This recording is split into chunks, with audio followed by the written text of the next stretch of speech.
이야, 고대 유물을 발견한 듯한 그런 기분입니다.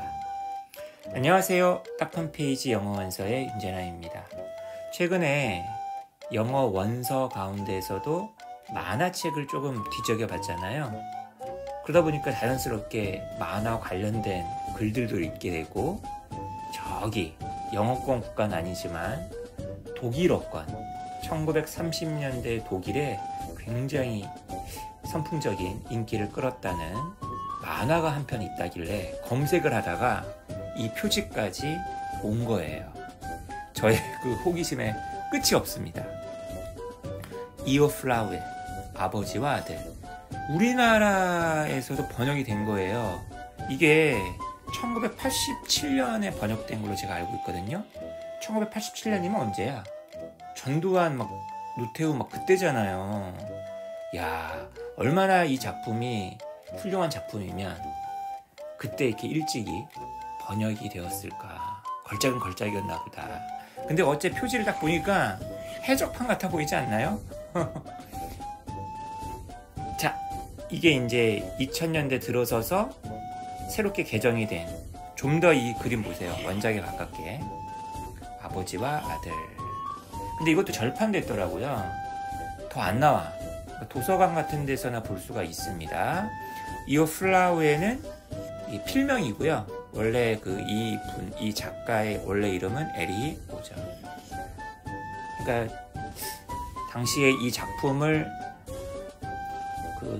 그리기 전에 나치즘, 히틀러에 대해서 굉장히 비판적이었던 사람이었어요. 당연히 일자리가 없는 거지. 그래가지고 이름을 바꿔가지고 이제 어떤 잡지사에서 이 작품을 연재를 했다는 거죠. 근데 이게 대박이 난 거야.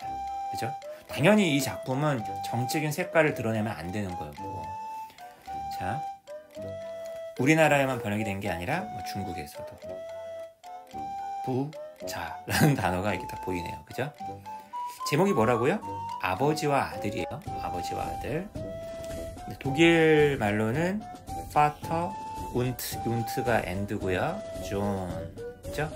이게 son입니다. 영어의 아버지와 아들. 제목이 그냥 아버지와 아들이에요. 훌륭한 아빠, 좋은 아빠, 말 잘 듣는 아들, 효자, 이게 아니라 그냥 아빠와 아들입니다. 단순해요. 그냥 관계만 딱 얘기하는 거예요. 여기 등장하는 인물들이 되게 모범적이고 도덕적이고 그런 게 아니에요. 작품 좀 잠깐만 볼까요? 이런 식이에요. 자, 첫 작품입니다.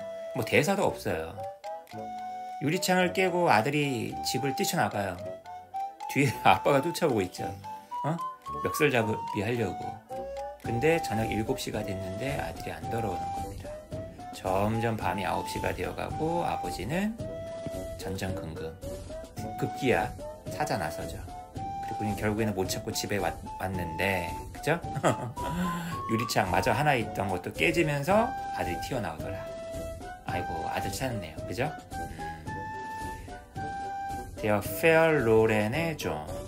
이게 이제 버려진 아들, 탕아라고 하는 그거죠. 독일어입니다. 하나만 더 볼까요? 자, 아들이 카페트 위에서 잉크 갖고 놀다가 자빠져가지고 이렇게 아버지가 없는 머리털도 지금 쥐어뜯고 있는 거예요. 지금 아버지 대머리예요. 수염이 막 났네. 요거 갖고, 대머리와 수염 가지고도 많이 이 만화의 소재가 많이 생깁니다. 아들이 이제 울고 있고요. 당연히 아빠가 매를 들고 옵니다.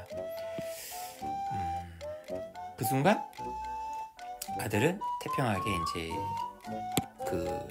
흘린 잉크를 갖고서 뭔가를 그리고 있는 거죠. 이런 놀이, 호기심, 이게 묘하게 아버지들에게서 보여요. 그게, 그죠? 그래서 아버지도 덩달아 같이 노는 겁니다. 그죠? 그리고 만족해하고 이거 동작 보세요. 그죠? V라인. 이 신체 동작들이 되게 정밀하게 그린 것이 아님에도 불구하고 굉장히 리얼하고 살아있다라는 느낌을 줘요. 가끔 이런 생각을 해봅니다. 저도 남자잖아요. 저도 언젠가는 아들이었고, 지금도 아들이지만, 그리고 아버지고, 아빠고. 이 아빠와 아들의 관계는 엄마와 아들의 관계하고도 좀 다른 것 같아요. 왜냐? 엄마는 남자는 아니잖아요. 아들은 엄마가 될 수가 없잖아요. 근데 아들은 아빠가 된다는 거, 언젠가는. 그죠? 모두 다 아빠가 되는 것도 아니죠. 그리고 거꾸로 모든 아들에게 아빠가 있는 것도 아니겠죠. 하지만 대체로 된 얘기를 좀 드리는 겁니다. 라임도 이제 멋있네요. 쿤스트가 브링트 군스트. 예술이 은총을 가지고 온다. 이게 불이네요, 불이. 그죠? 예술이 은총을 가지고 온다는 얘기는 아마 이 그림 그리는 거에 대한 그 자기의 자의식이 반영되어 있는 작품일 수도 있겠네요. 그죠?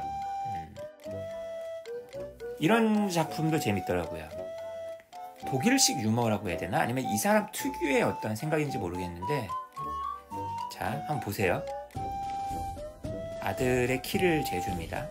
그죠? 여기다 하면서 못을 박아줘요. 그죠?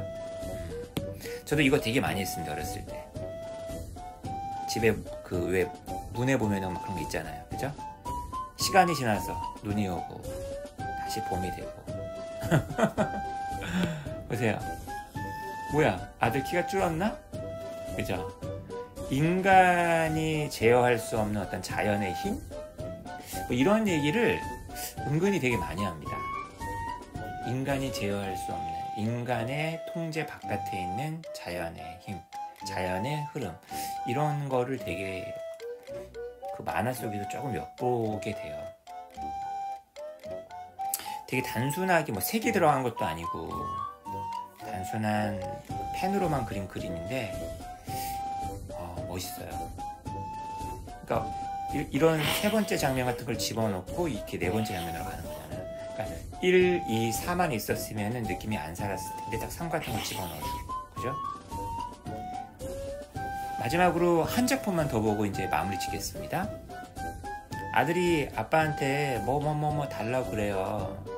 아들이 책을 읽고 싶나 보다 해가지고 이제 아빠가 아들 수준에 맞는 로빈슨 이걸 갖다가 이제 권하는 거죠. 그랬더니만 아들이 저기 위에 있는 그거 달라고. 괴테. 거의 뭐 러시아에 톨스토이, 도스토옙스키가 있다면 독일엔 괴테가 있죠. 이야, 미국에는 허먼 멜빌, 모비딕이 있고요. 모비딕. 모비딕. 그래서 아버지가 좀 약간 대견스럽게 생각을 했겠죠. 그래가지고 이제 담배를 뻑뻑 피시면서 도대체 아들이 어떻게 책을 읽고 있나 하고 봤더니만 열매 따먹으려고, 그죠? 열매 따먹으려고 이 괴테의 책을 받쳐가지고 괴테 존경스럽습니다. 이렇게 두꺼운 책을 쓰시다니 존경스럽습니다. 모비딕 영어연구소의 책들도 좀 두꺼운 편인 것 같아요. 좀 더 얇고 가볍게 신박하고 산뜻하게 앞으로 책을 내야 될 텐데 과연 책을 낼 수나 있으려나 모르겠네요. 여러분들이 많이 사랑해주고 좋아해주고 막 그래야 될 텐데 말이죠. 여러분, 제가 이 책을 어떻게 읽게 됐다고요? 만화책들, 영어 만화책들을 보다가 영어 만화책 글을 읽다가 독일에 어떤 훌륭한 작품이 있다길래 거기에도 관심을 갖게 되고, 그리고 이 작가가 어떤 작품성을 갖고 있는지 그런 평론도 읽어보고, 그리고 이 사람의 개인사, 아이고야 그 나치즘에 대해서 비판하다가 사형당했구나, 자식 그리고 아내도 남겨둔 채, 그리고 이 작품도 더 이어지지 못하는 거죠. 공부라는 게 이렇게 꼬리에 꼬리를 무는 거라고 저는 생각을 합니다. 책 읽기도 마찬가지고요. 뭐 책을 처음부터 막 100권, 1000권 읽는 게 가능하겠어요? 한 권이 2권 되고 2권이 3권 되고 3권이 4번째를 부르고 4권이 4권 5번째를 부르는 겁니다. 읽다가 재미없으면 또 덮는 거고요. 재밌으면 계속 읽는 거고요. 그러면서 영어 익히게 되는 거고요. 그러면서 영어 왕이 되어가는 거라고 저는 생각합니다. 어떻게 만화도 좀 보시면서 어떻게 그 공부에 대한 어떤 자세, 이런 방법, 이런 것들의 깨우침을 좀 얻으셨기를 좀 바라봅니다. 자, 저는 다른 더 좋은 영상으로 여러분들 찾아뵙겠습니다. 안녕히 계세요.